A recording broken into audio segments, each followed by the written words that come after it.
Let's go ahead and dive in. Good morning, everyone, and thank you again so much for joining us on this recorded presentation. Happy Friday. I was thinking this morning, this is actually our last webinar of the year, but Greater Nevada is finding a growing need for financial education from all of our community members. That is why each month we showcase the financial topic that we hope will help you on your financial well-being journey. After this webinar, you can expect to receive some information, including some free materials and tools that can help you along on this financial well-being journey. I'm big about that. How do you get into action? Well, we'll have some tools for you. Look for that from me. And if you wanted to view these webinars again, you actually can. We record them and they're on our YouTube channel, which you can find on gncu.org. Just a couple housekeeping items. During this presentation, we will offer question and answer breaks. You'll kind of see those pop up as we go. But for now, if you could just place your cameras in the off status and place your mics on mute until these Q&A sections. But we do offer you during these times, if you wanted to come off of mute or show your face if you're not too shy, we absolutely welcome that.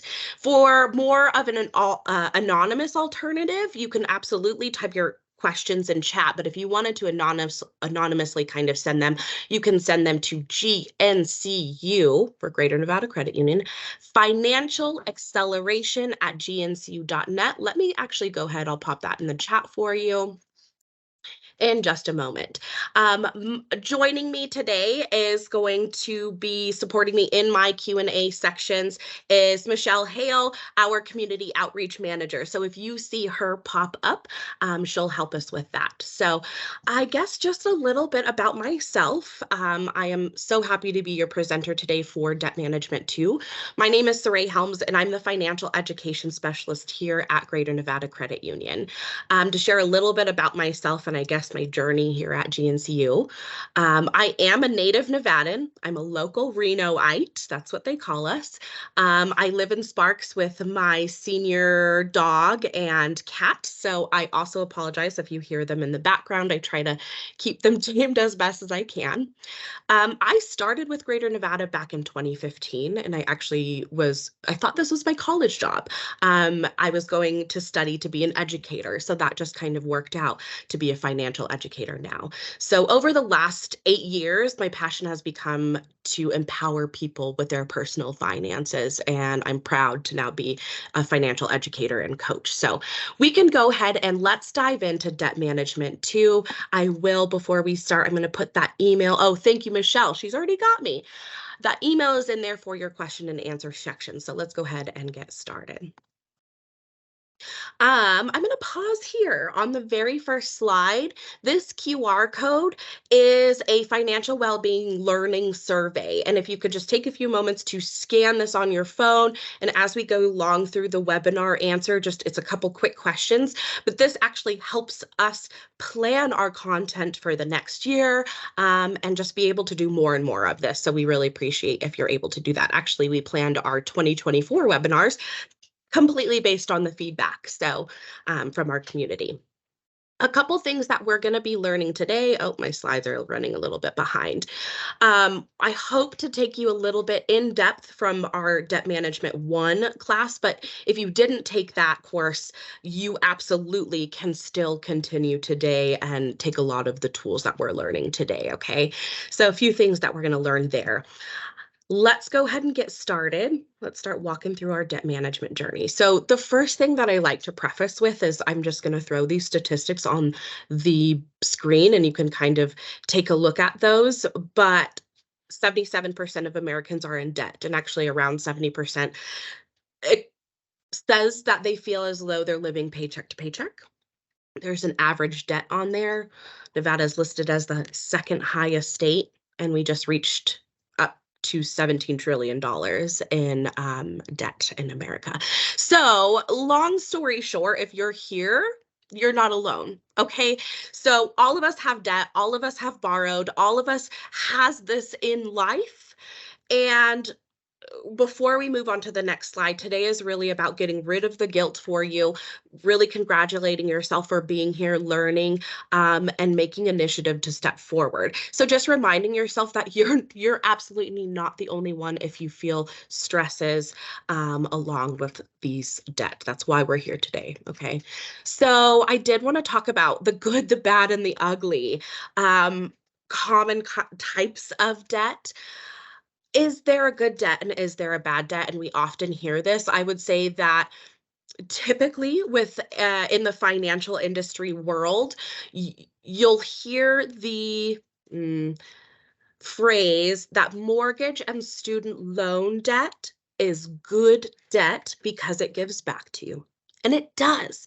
You can get equity in your home and that education. There are statistics to show that you are absolutely paid more with a college degree. Okay. But I want to go back, and then they say that credit card debt is bad debt. Okay. But all debt can be bad if it's not within your means. We are hearing people struggling with their student loan payments, with their mortgage payments because they've pushed it to the end of their budget. So that being said, mortgage and student loans isn't always a good debt if it's not within your means. Okay, so I wanted to pause there. And then just two quick types of debt that we have. I like to go over these, and I'll tell you why in a second. So we have installment credit and revolving credit. So installment credit, maybe you have some lines of credit out there like this. This is where you have one amount at the top. You are approved for X amount of dollars, and you're going to make payments all the way down till it's zero and it's gone. That's installment, okay? And then you have revolving credit, which is you have this limit and you borrow from it and you can use it and you can pay it and you use it and you can pay it and you can use it and you can pay it. And it's always pretty much there unless you choose to close it. And the funny story with revolving credit is I think a lot of the people that I speak with, even myself, feel as though a credit card feels as though I can never get out. I'm trudging through it. Why isn't it going down? Well, it's not just you. It's actually the type of credit is. It is a revolving and supposed to be a revolving style of credit. Okay, and we're going to talk a little bit about what are some habits to make sure it doesn't feel like I'm stuck in that cycle of a credit card or credit card payments or credit card debt. Okay. I really love this slide and I want to pause at us. Like I said, okay, we're going to learn a lot about ourselves today. It's not just about the tactics, excuse me, and the math, but it's truly putting it into action and understanding where our spending is coming from. Okay, so the money mentality through the years. I want you to look at you, where you are on this chart, where maybe your child is, and maybe where your parents were. And just let's gain an understanding of what it is we went through and maybe why it is the way that we're shifting. So I really like to look at this money mentality. It is in the middle of the highlighted three. So I just think it's really interesting. I'll use myself as an example. I'm in the millennial, but my parents were Gen X and they were credit heavy. Okay, and maybe you can relate to that. And maybe that scared some of the millennials to go, "Ooh, I need to go back to using cash and really know how to balance this." I think that's very interesting. We got kind of a fear. Even the generation, the baby boomers, they went from cash to credit heavy to now we're straying back. Do you see how that pendulum's kind of swinging? I think that was really interesting. And directly related with that, the focus of those generations and the social mentality of those generations and our buying. Look at Gen X. Okay, I am credit heavy. And we typically had the I deserve it attitude. I work hard, and we did, right? There was a lot that was going on in Gen X, those 60 to 80-year range, right? Let's just think of the history that happened. So they're credit heavy and they went to the I deserved it and they're relaxed because everything's on credit. And then we went to your millennials, maybe those children. Oof. Better get it while I can. I'm a little stressed out. I don't want to go into debt, so I need to be cash. I'm a little confused on even how to balance this. And then I look at my younger brother who is in this Gen Z, and he is also concerned. He's that cash credit. I know I need to balance it. I need to be very practical about my money, and I can do this. And I think that's really refreshing to see that they're learning. We're swinging the pendulum back to be balanced. So I just think this is very interesting. This made me go, whew, the reason we spend this way is not even just in our generation, but our families. We learned our mentality and our habits from our families as well. So just a little food for thought there. I want to pause. This is our first question break. This is kind of what it looks like. Yeah, I grew up with my family having many credit cards. Somebody put in the comments. Absolutely. I'm curious of where you lie in that I guess the year range, right? So we did already talk about common types of debt and myths along with that, right? The good and bad and ugly, and appropriate and inappropriate types of debt. Okay, so I actually am going to walk you along. I'm going to show you guys this next slide. We're going to walk along this debt management journey. Like I said, I'm very big. Give me steps, give me actions to truly put this into place. And I'm hoping this little guy is going to help you. So I'm going to pretend I'm that happy little guy with that star, and we're starting here and we're going to walk along each step. Okay. So on our debt management journey, the very first one, stop creating debt. That is the very first plan, is to put it in you. If you can, do everything you can to reduce your expenses, stop spending debt. Okay. We're going to go through analyzing our income. That's obviously a huge part. If we're looking at putting more income towards debt management, we should reevaluate where the rest of our spending is. Okay. We're going to go over actual debt management strategies that you can pick which one that you think is going to work best for you and you can put into place. You can even do more than one. Okay. We're going to go over setting goals, stepping into action, and then maintaining and practicing. So those are my steps that I really recommend for debt management. So let's walk along. Step one today. Raise your right hand and just promise me that you're going to make it an active thought to stop creating debt. Do I need to put that on the card? Really analyze our wants and needs. I know it's easier said than done, but this is about changing our behavior. So step one, raise your right hand. I promise that I will make an active step to stop creating debt today. Check. So our little guy has moved.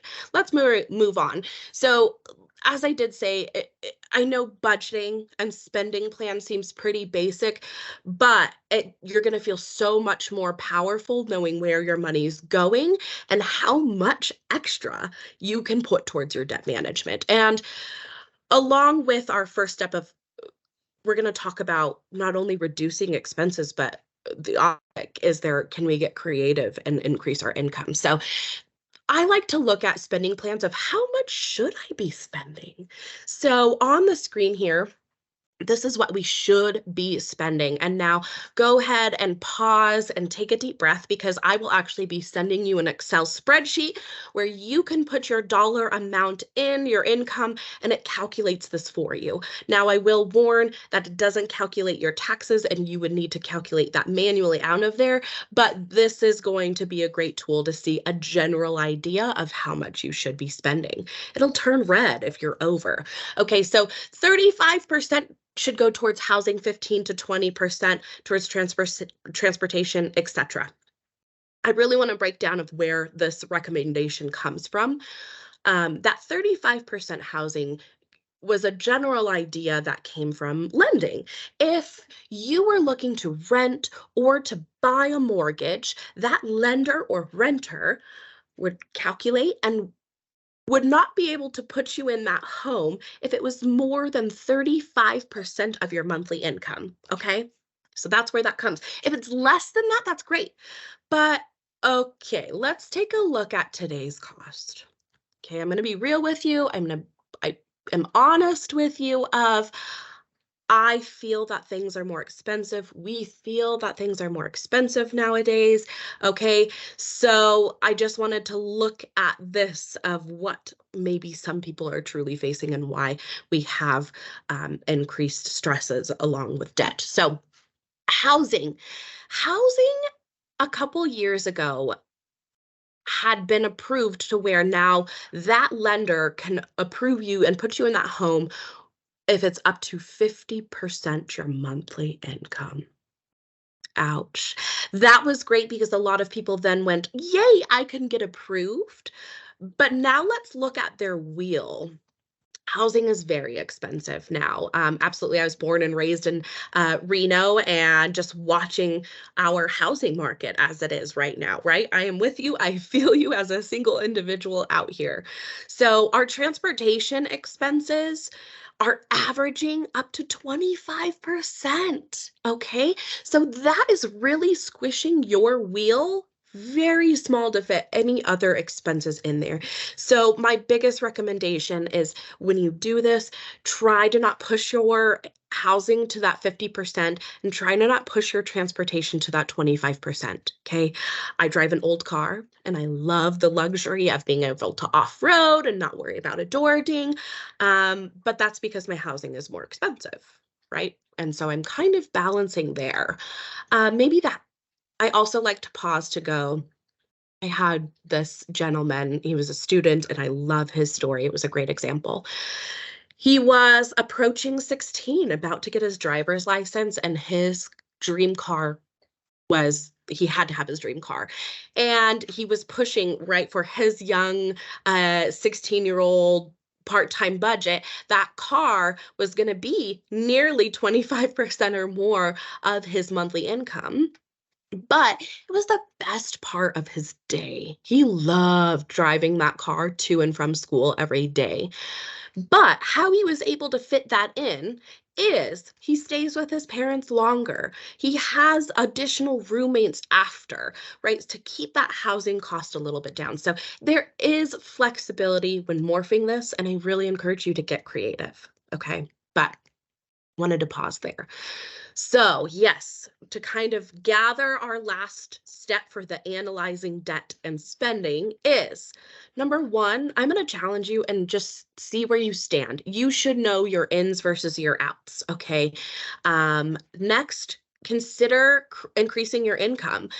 Is it enough? Is that budget sheet turning red and saying you need to not only reduce expenses, but you need to look at considering income? So a couple ways, if you can work overtime, that's a great way.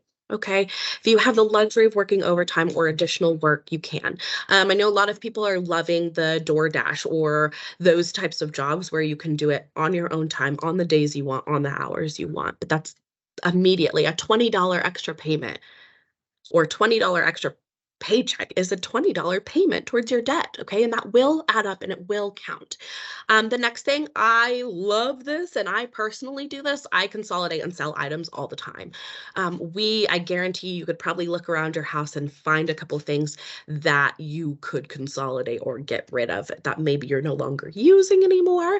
And we have more availability to do this, Facebook Marketplace and all those types of things. Okay. So analyze your debt. I'm going to encourage you. This is our last webinar of this year, and I will show you our 2024 webinars. But since you have December off, I'm going to really challenge you to start putting this into action. See where you're at in your spending plan, and then start making up some goals and plans, okay? We're almost there. Actually, I'm going to go ahead and pause here before we start diving in a little bit to credit. Is there any questions so far on spending plans, reducing income, or excuse me, reducing expenses, increasing income? We don't see any. Okay. I think we're good. Thank you, everybody. If you want to, like I said, I am absolutely happy to take questions as they come or as they pop up in the chat. So next, we're going to start looking I'm sorry, Saray. No, I go did ahead. get one through email. Great. And it says, how do I start saving when I feel like I don't have enough at the end of the month? Oh, thank you. This is a great question. I am going to go back. And again, I'm going to encourage you to use this spending plan.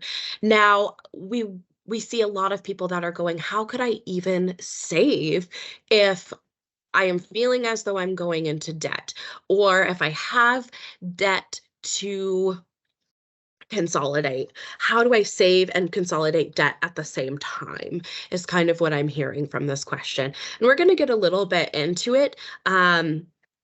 I think number one, you're going to have to build your spending plan. You need to know how much you can put towards these extra. Now, your goals may shift a little bit. I would say, let me back up.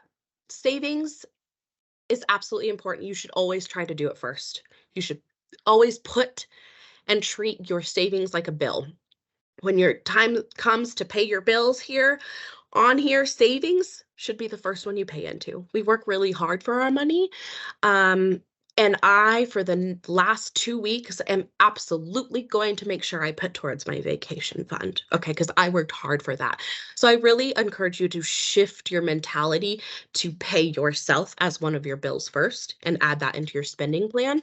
The next kind of thing I would look at is we're going to have hard months, okay? And our goals are shifting. Maybe we are going to have to reduce the amount we put into savings for the next 6 months to double down on our debt management. It is not permanent. That does not make it a lack of success or some sort of thing like that because you're putting less into your savings because you are still absolutely contributing to your overall goal. You're going to be save money, right? You're saving money, paying off your debt. Okay. I hope that answered that question. Great question. I feel you. There are absolutely months when we just don't feel like we can put into savings. And that's normal. We have expenses that change, right, throughout the month. So that's normal. And the better that we can get at just saying, wow, last month really wasn't a great month, but this month I can do better. That's the spirit I encourage you to have. Okay, so along this debt management journey, I do want to talk about, we're going to go into exploring different strategies, consider refinancing, explore increasing income and asking for help. But along with all of this, a lot of this, before I go into that, I want you to consider how you're going to be able to maintain your credit when you're also doing your debt management strategy. So I did want to pause and talk on credit. A lot of consolidation companies that you hire, a lot of people I hear, they will hear that their debt will, or excuse me, their credit score will tank or lower after that. But you actually can consolidate your debt and still maintain your credit score. So first, I want to just talk about where can you even, again, we're talking about knowing where you are. Okay, have you checked your credit in a while? Where can you get your score and your report? Absolutely, you can go to the Bureau itself. It may have a cost to get this, but I will send you this in the email, or you can write it down now. You can actually get a free credit report overview. I don't believe it has your score, but just the general history on it. And we're going to go over that at this annualcreditreport.com. And then anytime you maybe lend or ask to lend, you can ask that borrower for your score or a copy of your report. Okay. All right. And then why should you even monitor your report? We are talking about debt. What if there was fraud on there? A lot of people just sit and go, well, I just have to have that on my credit report this whole entire time. Maybe you have something inaccurate on there that affected your credit score and you are just sitting there and knowing where you're at to improve. But you can actually do credit disputes to help your credit during the debt process. If something reported incorrectly, maybe you made a payment and it was on time, but it reported late and you're not sure why. Don't sit there and just let it be. You can actually dispute that on your credit report and say, hey, I have proof that this payment was on time, XYZ, or I have proof that this wasn't me, this was fraud, and I need to have these removed. Your financial institution should be able to walk you along that too, okay? So when you're actually looking at your credit report, this is what it looks like. So you'll have some personal information on here. You're going to have the accounts that are listed. Okay, so kind of any type of account that you've borrowed money for. This is credit accounts that you have had. Inquiries. Okay, so let's pause on this. This is any time you have inquired on either getting a loan or on your credit score. So I like to pause and talk about soft versus hard inquiries on your credit. When you pull your credit report or something like this, or you're just looking on Credit Karma or something like that. Those are soft inquiries, and those aren't going to impact your credit score, okay? The ones that are going to impact your credit score are the hard inquiries, and these are any time you need to ask to borrow money. I applied for a credit card. I applied for a loan. I needed to borrow money this moment, okay? Those are hard inquiries. And then last, up here, we're going to have public records. So this is actually going to be information obtained from the state and federal courts, and this may include if there were any bankruptcies, judgments, or liens happening, which if we're talking debt management, we need to know if you have judgments and liens. We need to know to take care of those. We need to know what has been reported potentially late or has been sent to collections. This should be on there. And that is absolutely information that we can dive in. So I'm going to pause. I got a couple questions in the chat and I love that. One person said, I have some credit card debt spread over 3 credit cards. How would I consolidate, or how can I call the companies and work on paying this down? I love that. I'm going to pause. I think I have a great screen for you a little bit later on when we actually start getting into our debt management strategies of when you have multiple lines of, let's say, credit, but debt that you're wanting to consolidate. Where do you start? Okay, we're going to talk about that. And then our inquiries from setting up a new utility, hard or soft inquiry. I would say that typically depends on it, the utility company.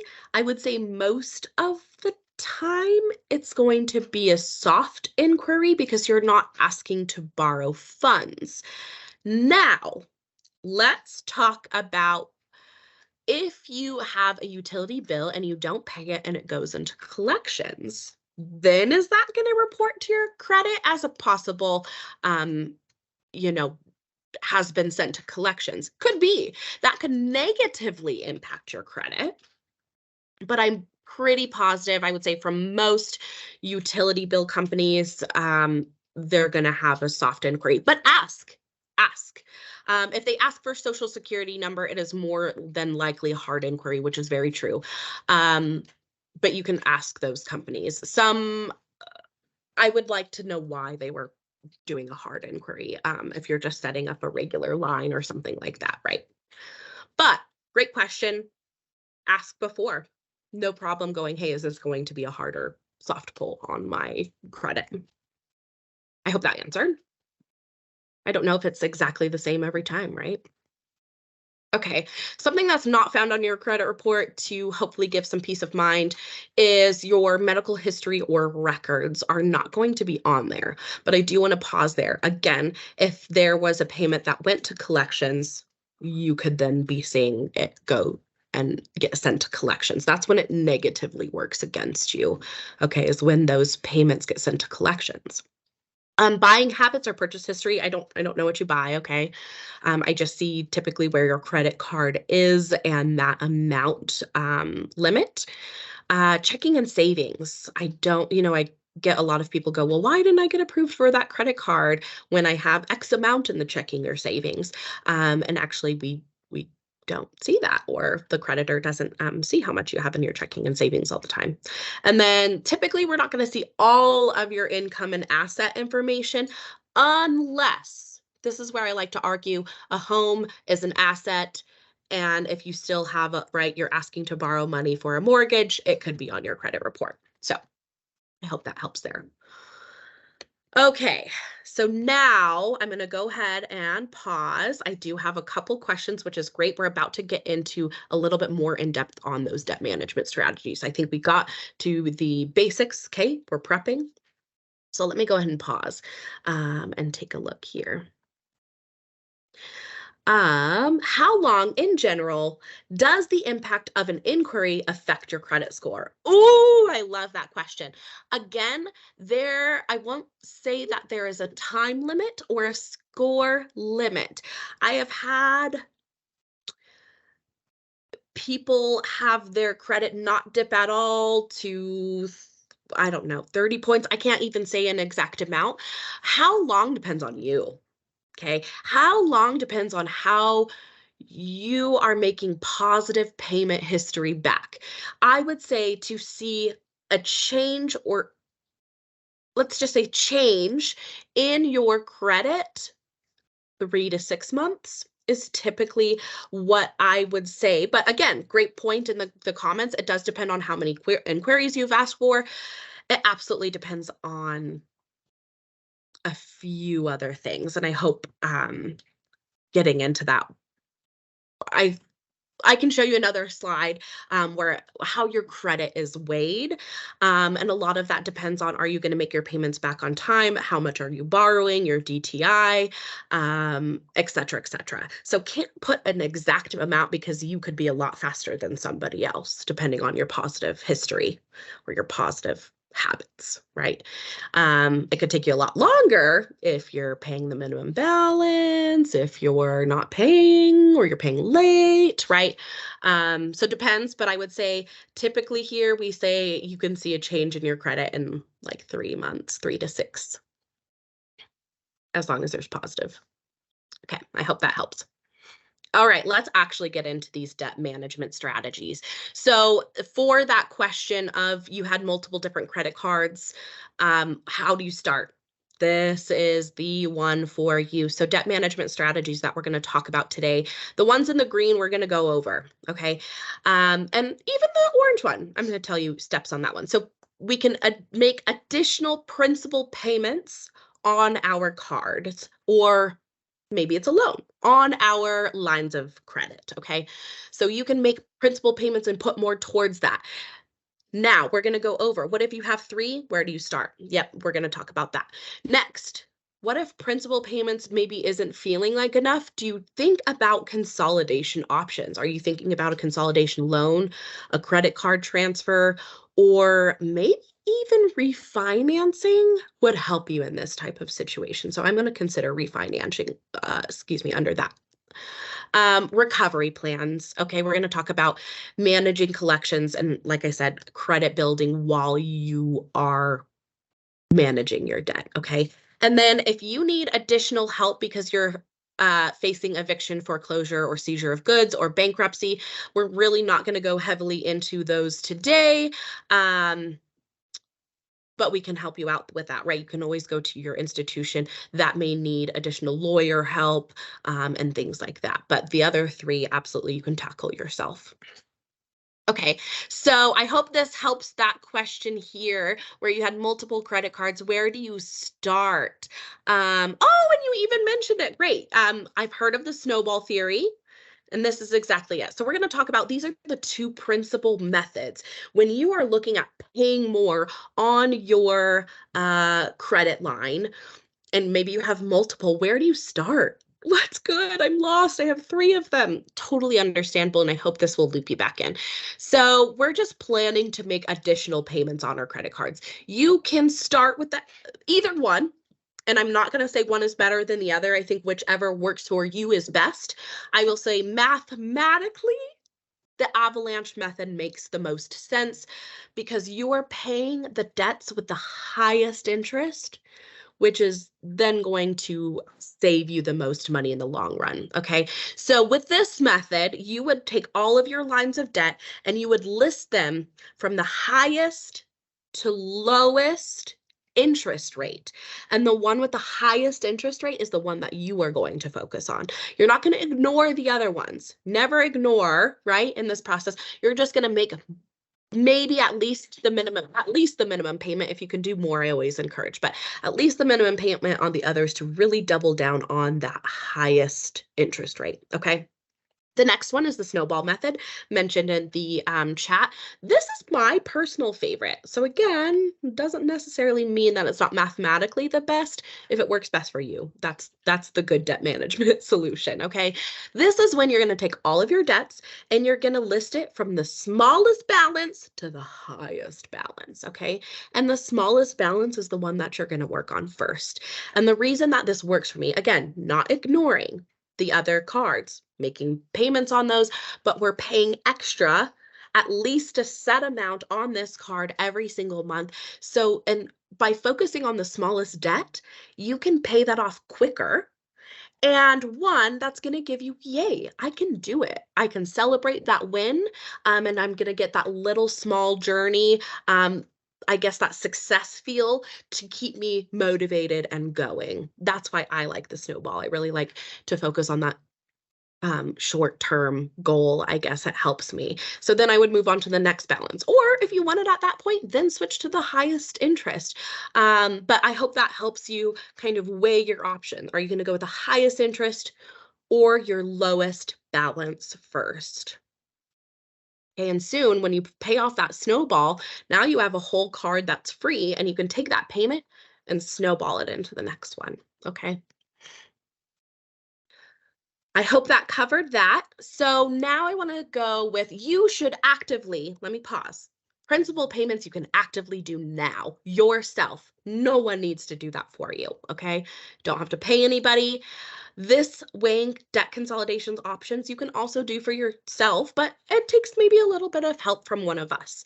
And that's totally understandable. So maybe you're feeling that principal payments isn't the only option in what you want to do. You can totally double it with a debt consolidation option. So let's talk about these. These are the credit card offers, those 0% offers we're going to talk about. These are debt consolidation loans or maybe refinancing. So I want to weigh some pros and cons. Remember we talked about revolving an installment credit. If you're switching a credit card, which we said is kind of feels like a cycle, right? You're switching that to now an installment credit. Wow, for the first time on that credit card debt, you've had an end in sight.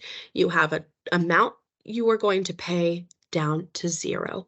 That is a big reason why switching to a consolidation loan works. The con to this, the negative to this, is when you switch to that consolidation loan, you freed up some of those lines of credit. Again, this is about good practice and behavior. You need to make sure you're not racking up those other lines of credit.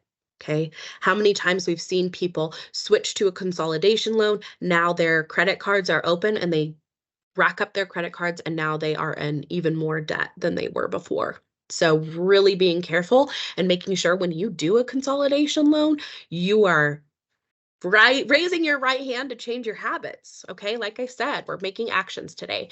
A benefit, it's going to be a fixed interest rate, fixed payment amounts. When you're switching, when a credit card, the higher amount, the higher the payment. The convenience of having one payment rather than multiple. Okay, and then you are saving room for emergencies. So kind of looking at a positive of having those credit cards open is maybe you were maxed out and if you got a flat tire, there was no way you could put it on there. Now, maybe it's that refresh start to only use it for emergencies. Again, really, really being careful with yourself. If you do want to go the consolidation option, a couple things I would weigh is what is your interest rate? Is it less than the other lines of credit? Okay, and is it significantly less? I wouldn't say that 1% is less. Typically, when you're switching from a credit card to a consolidation loan, you're going to be nearly 10%, I would say averaging. I don't know, but that's a huge significant amount of interest that you're not going to be paying anymore. Okay. Monthly payment amount. Is it still good for you? Typically, when you even morph some of those multiple credit cards down into one monthly payment, that one payment may even be less than all of those others combined. Okay. So really testing, weighing what your monthly payment is going to be and is it still comfortable for you? And then what is the term or length of loan? How long is it going to take you to pay off that debt? Sometimes when switching it to a revolving loan, it does look scary because now it says, wow, it's going to take me 5 years, 4 years, 7 years, 10 years to pay off this debt. But I really encourage you to look at that as a positive for the first time. If you're switching from a credit card, you're going to have an end in sight to that debt. So I hope that helps. I did want to pause on this and go, if you're weighing consolidation options, you should be just careful of those 0% interest rate offers for a couple of reasons. When you switch that over, number one, that 0% for X amount of months. Typically in that fine print, it's going to be 0% for that X amount of months. But if you don't pay it off in X amount of months, then we're charging you not for what you just didn't pay off, but for the whole amount you transferred over is now going to be X amount of percentage, right? 26% now. So it puts you in a worse situation. So if you do that 0% transfer, you really need to make sure that that total amount divided by 24 months or whatever it may be is an approachable monthly payment for you to do, and probably do faster than the 24 months. Okay, otherwise you're going to end up in a worse situation switching that. Okay, so be really, really careful with those. I also really stray away from those because your debt to income ratio can be challenged in this process if you, right, I guess, are switching your debt to a card. This is typically for cards, not for a consolidation loan.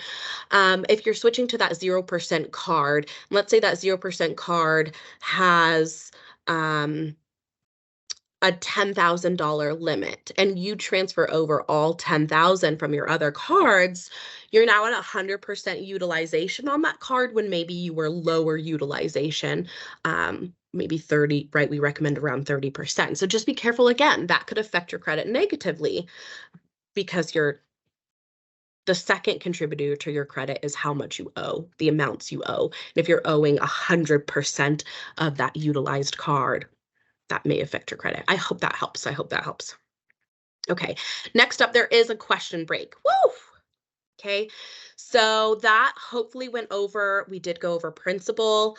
Here, I'm going to go back to our debt management strategies just to check myself and make sure we got everything. We did go over Snowball and Avalanche. We did go over consolidation loans and credit card transfer options. If you have more questions on those, absolutely happy. We'll be giving you more information. Now we're going to recovery plans, which I don't want you guys to be afraid of. We hear that all day long. What if something did get sent to collections? How do I manage that? How do I deal with that? And we're going to talk about that. Okay. Actually, when it gets sent to collections is some of my favorite time, which is crazy. So, questions before we start talking about this is tips to maintain those relationships with your creditors, with if it gets sent to consolidations, if your credit is being affected, etc. Okay. I hope this information will help. If not, maybe you do have something in collections, maybe you know somebody who has it. This hopefully will be information to get you out of that or for the future. Maybe it's just confidence knowing if I did have that, I could get out of it. Okay. So we're going to talk about, oh, maybe it switched. Let's see. Yeah, let's go into recovery plans. Actually, I'm going to pause here before we go into recovery plans and managing collections and credit building. That will be our last step, but I do want to look at our little journey. Like I said, next month we have off. There is no webinar, so I'm going to really encourage you to set your own milestones and goals. It is a great time before the beginning of the year.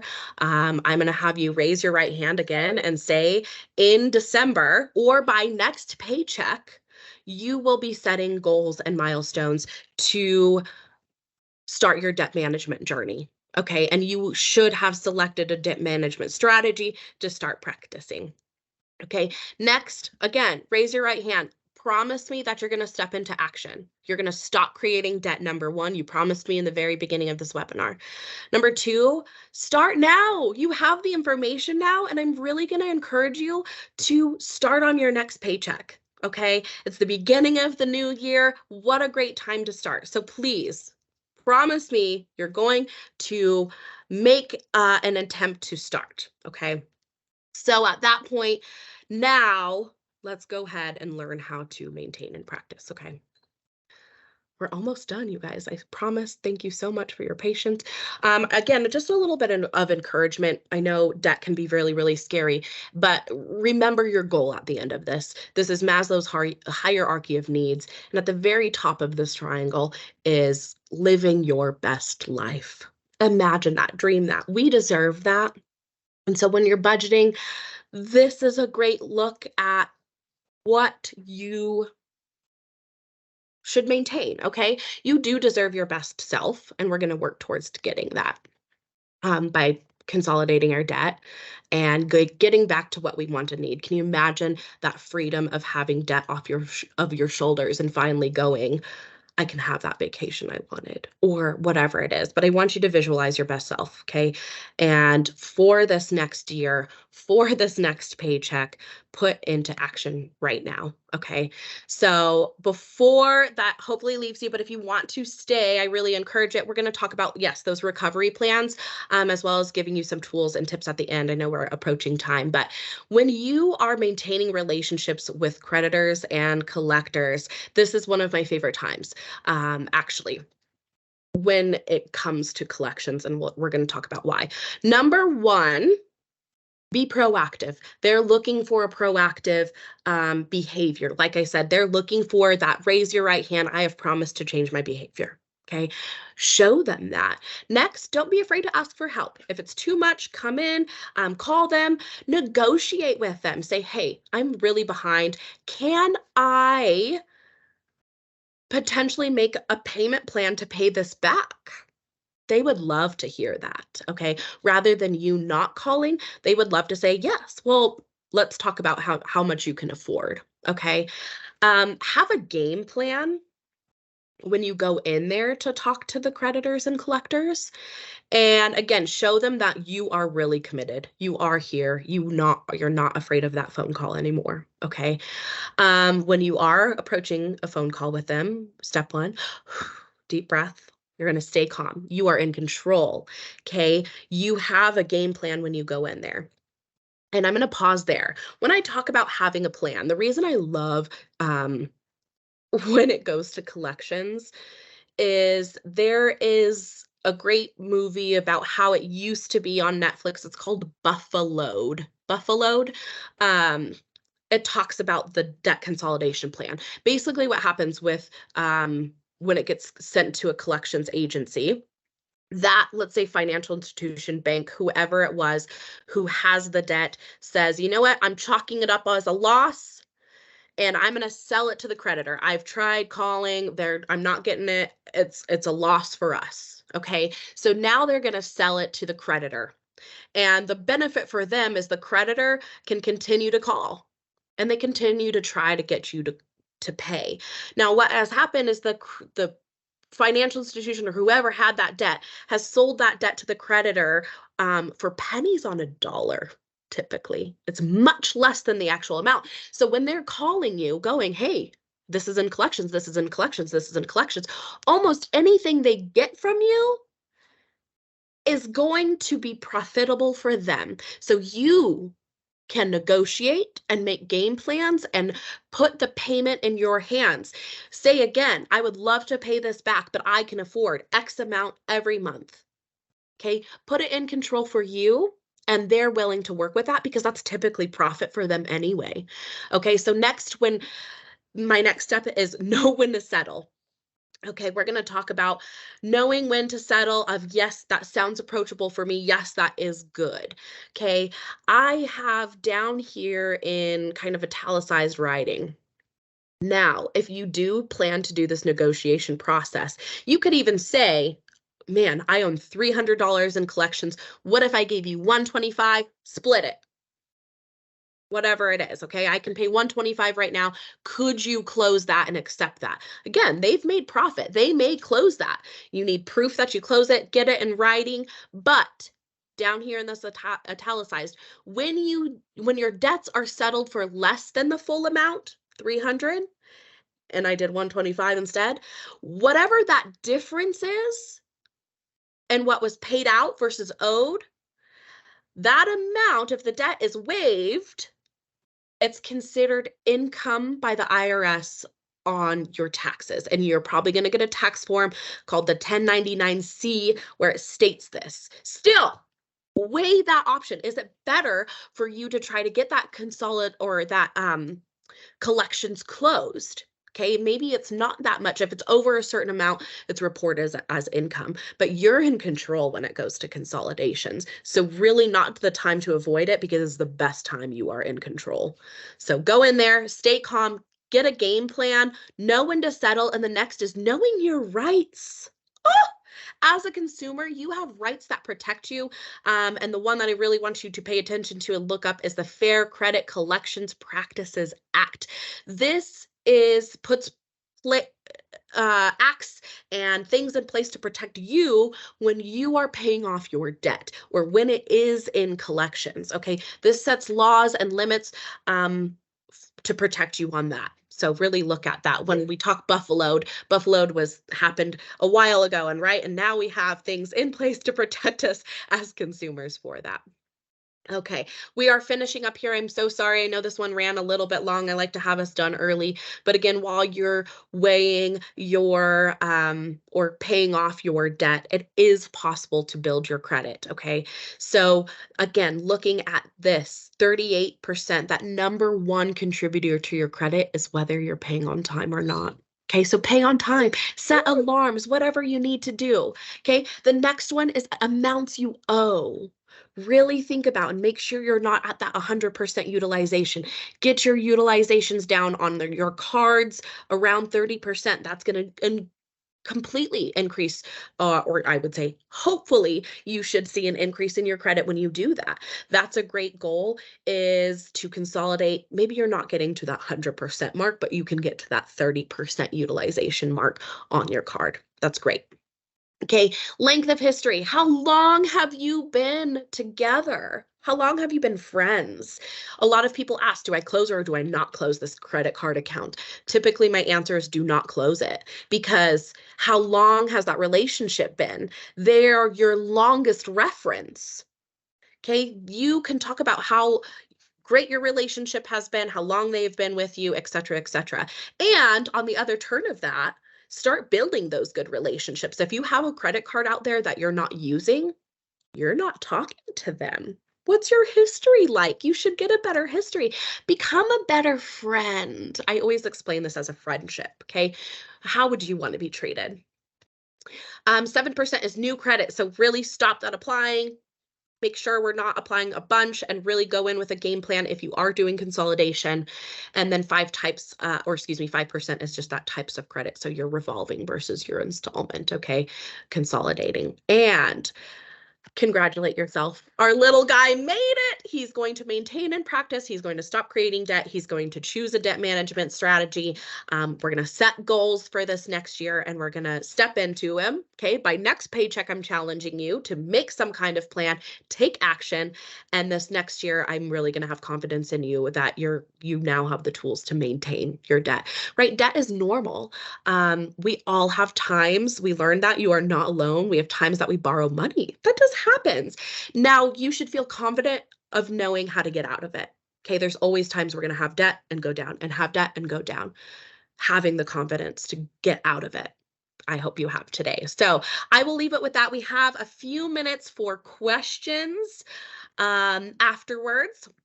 I will say there is that slide again. If you could finish up that QR code and do that survey, it completely helps me plan our topics for the next year. Also lets me do this more and more in our community.